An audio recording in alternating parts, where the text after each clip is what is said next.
Essa mulher é luz, essa menina é o meu amor. E eu não vou deixar de regar mais bela flor que um dia nasceu no meu jardim, um girassol, um lindo girassol. Veio balançar o meu coração. Renata, Renatinha, eu quero ter tudo que você pode me dar. Renata, Renatinha, pra você isso e quero ver tu balançar. Renata, Renatinha, eu quero ter tudo que você pode me dar. Renata, Renatinha, pra você isso e eu quero ver.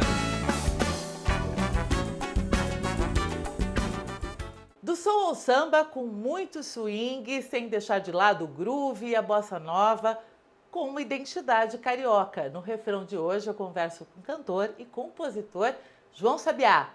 João, prazer ter você aqui no refrão. Queria saber como é que tá essa volta aí, esse ensaio aos shows, a vida, né, como ela é.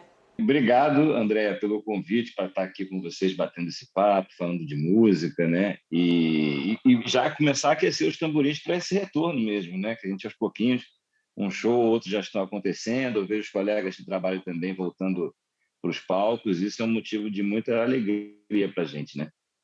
Bom, eu sei que você tem aí na sua raiz de influências musicais, o Benjor, tem Tim Maia, o Simonal.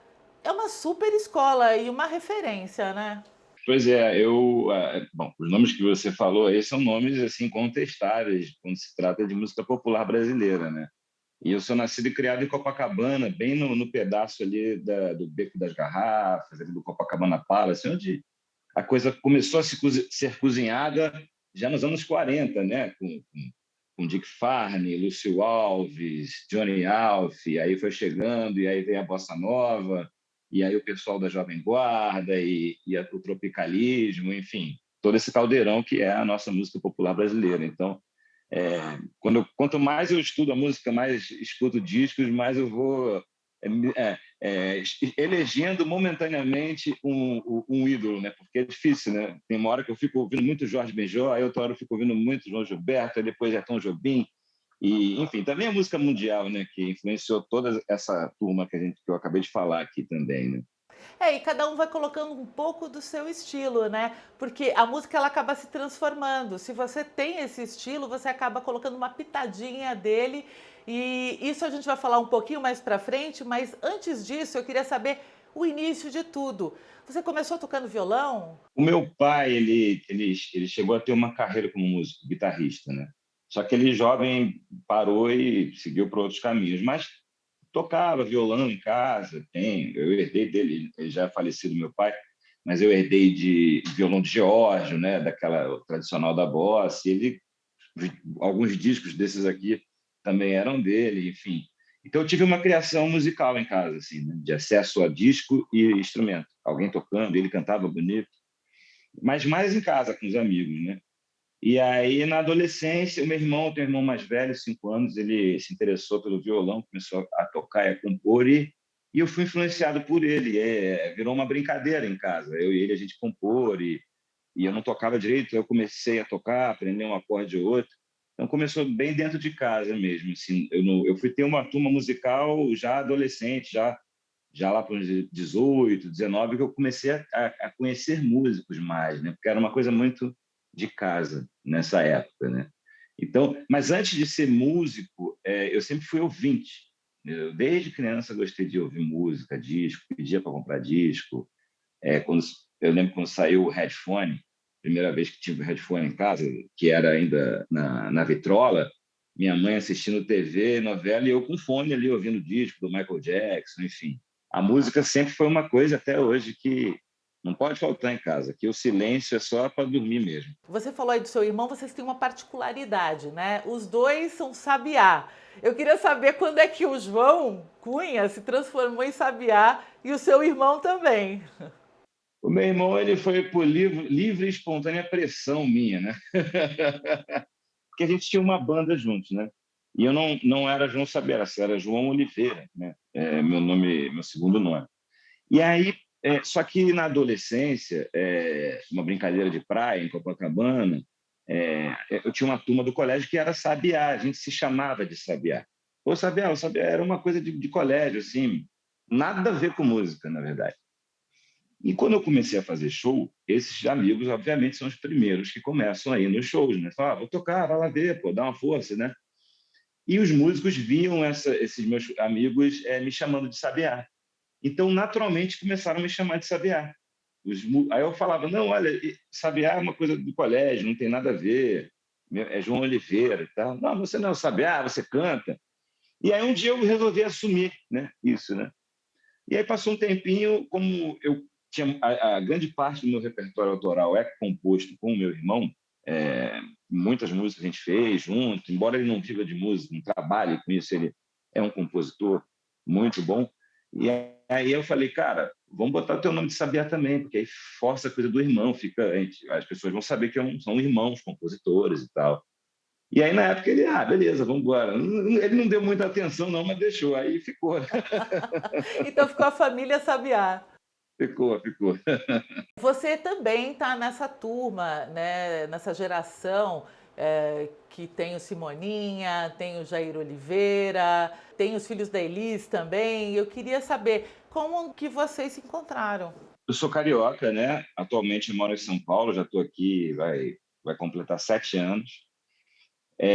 Mas eu comecei ali na virada do milênio, profissionalmente, mais ou menos, né? E foi na época que surgiu a Trama, né? João Marcelo Bosco, ele comandando toda a galera, os artistas reunidos, e aí veio aquela turma nova, né? Que estava ainda, né? Começando. E aí eu comecei a me ligar neles. Eu falei, cara, essa turma eu tenho a ver com esse som. Assim, eu me identificava muito com eles. Embora seja de outra geração e estava em outro estado, eu sempre ouvia e eu falava, não, ali eu acho que é um lugar, uma turma que eu vou ficar à vontade, né? Depois de alguns anos de carreira, eu conheci o Simoninha, essa coisa da vida de músico, e em 2011 eu convidei ele para cantar comigo no Rio de Janeiro, num show meu. E aí ele foi, e aí ele tinha acabado de comprar um apartamento no Rio que era do Simonal, até que eu desenhei a ideia de me mudar para São Paulo, né? Então, mas antes de morar em São Paulo, eu já comecei a trabalhar mesmo empresário em São Paulo. Aí conheci o Marcos de Castro. Aí no ensaio conheci a Luciana Mello. Então foi muito natural, assim. Mas eu digo para eles, todos eles meus amigos, por exemplo, já gravei com Pedro, Mariano, com Simoninha, show com o Marcos, show com a Luciana Mello, Jair, enfim, João Marcelo Bosco, que é um irmão que eu ganhei aqui em São Paulo também. Eu falo para eles, olha, eu sou amigo de vocês, mas eu vim atrás de vocês, hein? A gente faz agora um intervalo, daqui a pouco a gente volta. Fique com a gente.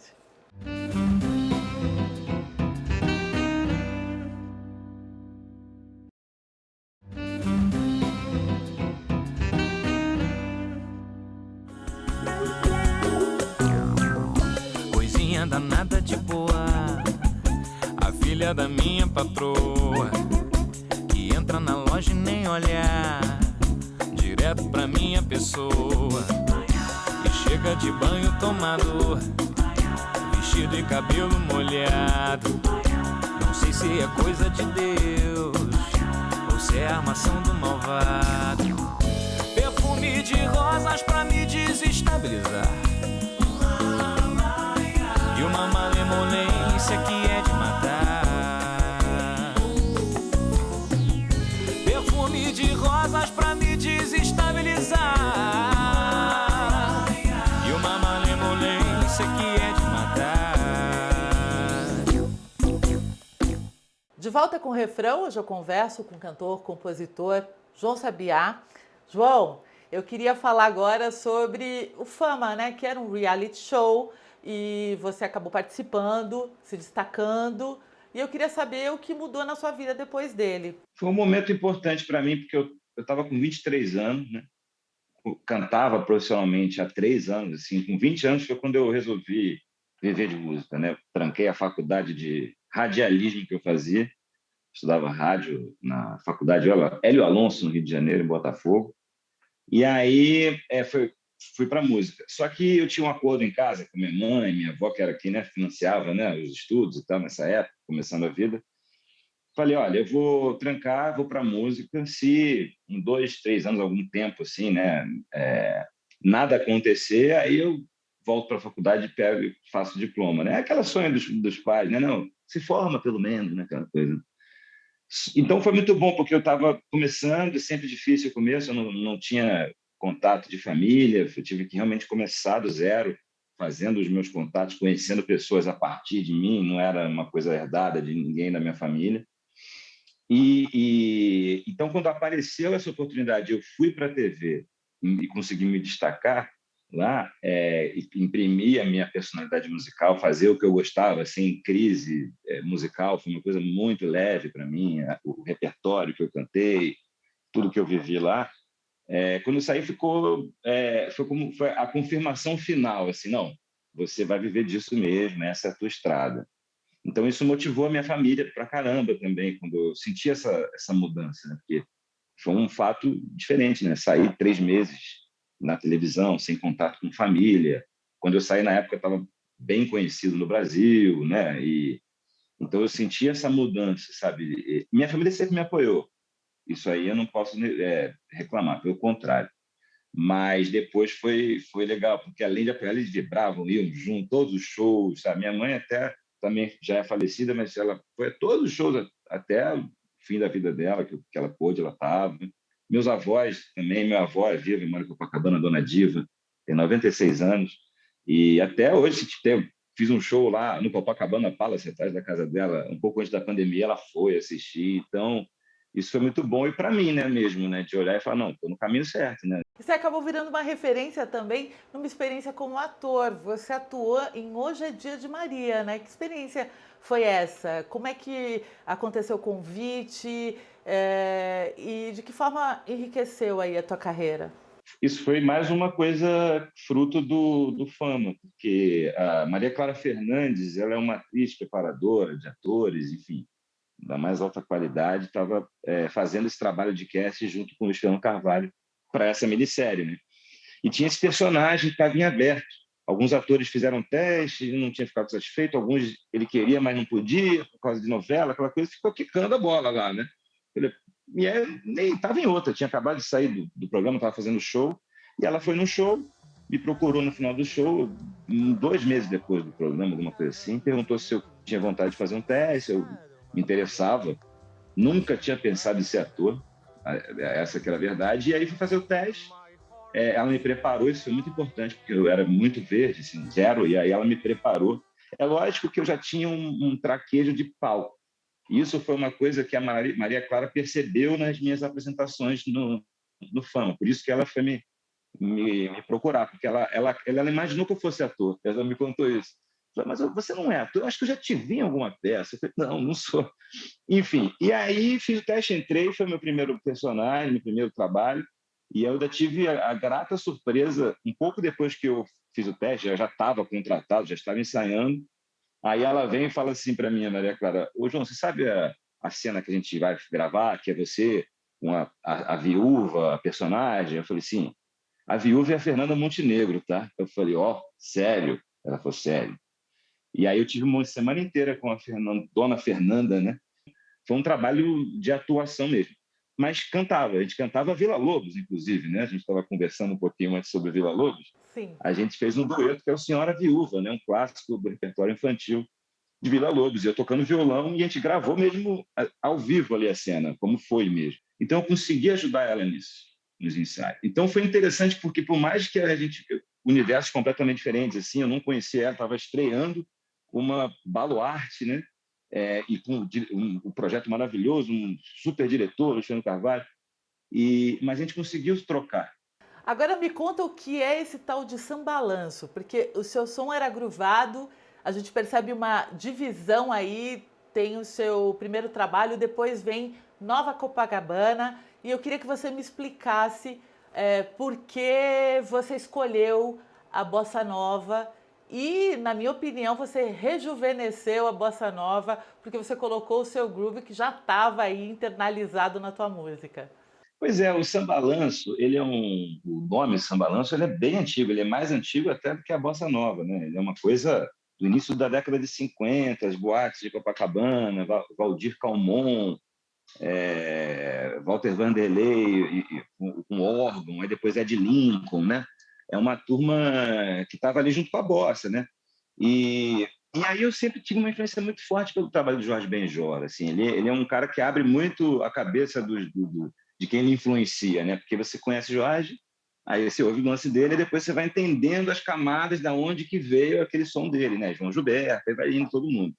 E como eu sou de Copacabana, tudo sempre teve ali, aquele cheiro de mar, né? Aquela sonoridade. Então, e aí depois, assim, quando eu fui chegando nos meus 30 anos e tal, já tinha gravado o Di, já estava tocando, eu comecei a fazer essa reflexão de entender, de me perguntar qual era o meu som, entendeu? E aí eu falei, cara, mas também não é samba mesmo, né? Samba do João Nogueira, do Martinho, também e muitas vezes em jornal saía o sambista João Sabiá se apresenta na Lapa. E eu falava, cara, às vezes a pessoa pode ir lá e se decepcionar, achar que vai vir um cavaquinho, um pandeiro, nem tem na minha banda isso, entendeu? Mas você não vai deixar de sambar, né?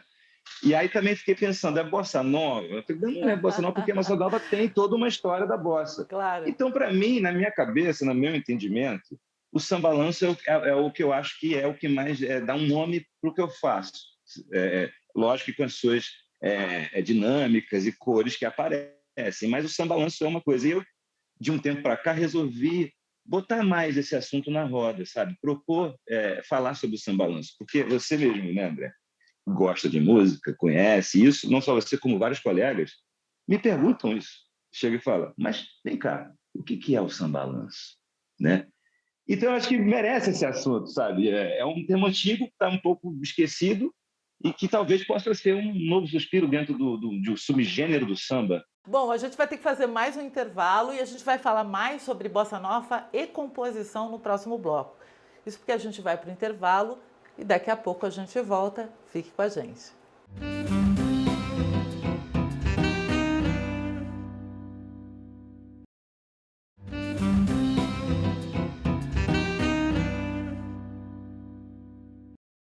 O menor tá de campana, gringos e policiais. O taxista de Santana e o passageiro que chegou pra ver o mar.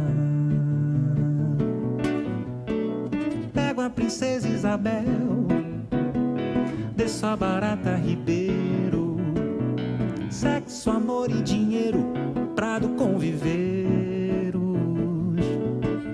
Uma senhora saindo do bingo, a outra fazendo a feira, num lindo dia de domingo, quando cruzo a Siqueira e tem calor, tem solidão, tem muito sol e multidão.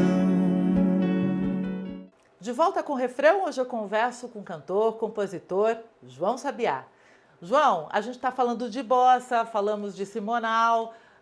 Eu queria saber a tua opinião sobre a importância de perpetuar esse estilo musical e deixar isso para as novas gerações. Qual a importância da bossa nova? A bossa nova desenhou um Brasil, né? A época ela criou uma imagem do Brasil para o mundo cultural, né? Eu acho que foi um combo, né? Na época da bossa, com futebol, né? Os atletas se destacando, arquitetura, né? Brasília sendo construída, né? Toda uma coisa do Brasil, país do futuro, né? E a música veio perfeitamente porque tinha uma sofisticação, tinha uma linguagem que poderia se comunicar com o mundo, tanto que se comunicou, né? E uma juventude, né? Uma juventude pensante e tal, que pensava música e cultura. Eu acho assim, como todo movimento musical, ele acaba tendo um desgaste, né? Como todos os ciclos, né? A bossa, antes vinha o samba-canção, aquela época de bolero e samba-canção, havia a bossa, jovem guarda, tropicalismo, A própria MPB agora tem a tal da nova MPB surgindo, e às vezes ela é agredida, né? O que ficou atrás é agredido pelas novas gerações, esse conflito acontece. Mas assim, hoje, olhando para a bossa hoje, 60 anos depois da bossa, né? Tirando tudo que pode ter de crítica que a época, como a bossa ter sido elitista ou ter sido uma coisa mais olhando mais para um Brasil que não era o Brasil profundo de Nara Leão depois, né, com Show Opinião, que inclusive ela acabou provocando esse debate à época. Hoje eu consigo ver e me concentrar na música, né? Vamos pensar na música mesmo, né? Como um estudo. Vamos lá, vamos no conservatório e vamos lá, Bossa Nova, aula 1, Tom Jobim, vamos lá, Tom. Eu acho que isso é de uma grandeza tamanha que a gente precisa ter isso como um patrimônio cultural brasileiro, sabe? Os músicos, todos os músicos que eu conheço que estudaram bossa, passearam pela bossa, acaba criando um carinho pela cultura brasileira, sabe? E é uma coisa que eu tenho uma distância para a nova geração. Eu sinto que ficou numa prateleira de para a galera mais velha, uma coisa mais leve e tal. O Sambalanço talvez venha para ajudar a falar de bossa, mas trazer para uma coisa de 2022, como sempre fez o Sambalanço, na verdade, esse caldeirão. Mas é um patrimônio muito rico, sabe? E em qualquer lugar do mundo eu tenho a oportunidade de viajar tocando. Eu chego e só de falar que eu sou brasileiro e que canto bossa nova, as pessoas já sorriem e querem me ouvir. Então, assim, é um bem que a gente herdou, pode usar ou não, mas assim, tem que estar nos nossos livros de história, sabe? A aula de música nos colégios, que eu acho que seria maravilhoso, tem que ensinar a bossa nova, assim, como samba, como o maracatu, como o forró, sabe? Todos os ritmos que nós temos, né? Acaba que a bossa teve uma vitrine muito impressionante pela geração que eles fizeram, né? João Gilberto, Tom Jobim e companhia, né? Mas eu sempre fico pensando sobre isso mesmo, né? Como eu posso trazer, falar do meu jeito, não ser até porque é impossível copiar a bossa nova, impossível. Então eu fico sempre exercitando e conversando com os amigos sobre isso, né? E tenho sentido que depois de um bom tempo, acho que agora tem uma geração que começa a vir interessada, sabe? Eu acho que são ciclos, né? Acho que é um bom momento. Eu vejo que tem uma boa vontade com alguma coisa nova sobre a bossa nova, né? Você compõe com seu irmão, né? Vocês continuam compondo? Vem coisa nova por aí? Como é que você lidou com essas composições na pandemia? Foi época de criatividade? Ele mora em Los Angeles hoje, né? Ele é publicitário e tal. E a gente tem feito pouco ultimamente. Até tem que reaquecer nessa coisa de fazer, porque a gente tinha muita coisa de uma época que a gente morava junto, né? E morava depois, quando eu saí de casa, e também a gente morava em bairro do lado, então a gente já tinha um material que eu fui gravando. Mas precisamos voltar. Mas essa pandemia eu foquei numa coisa que tem a ver com o que a gente falou sobre a bossa nova, que é um projeto que eu estou com pedi para um amigo meu que é inglês e brasileiro, tem a dupla de nacionalidade, músico também, que mora em Londres. É um projeto antigo e ele começou a versionar as minhas músicas para o inglês, do Nossa Copacabana, do álbum e tal. E aí, durante a pandemia, eu foquei, eu voltei a estudar inglês, né? E produzi 2 músicas com um parceiro meu, um produtor que mora em Amsterdã, né? A gente fez essa colaboração, esse intercâmbio. Gravei essas 2 músicas. Uma é o Nossa Copacabana, que virou Our Copacabana, e a outra é o I Heard About a Place, que fala sobre Paquetá.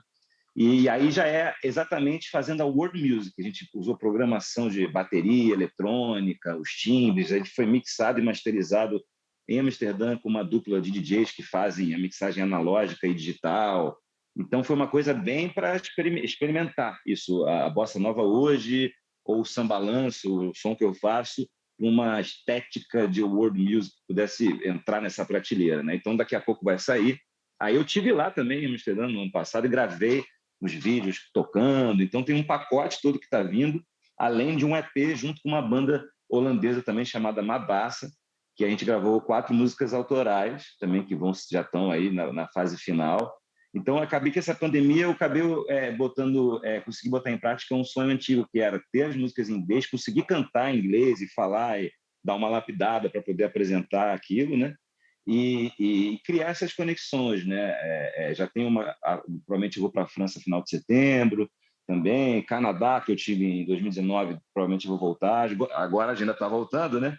Então eu estou bem conectado com isso, fora um álbum de samba balanço que eu quero fazer agora aqui. Já, como eu falei, já estou separando o repertório.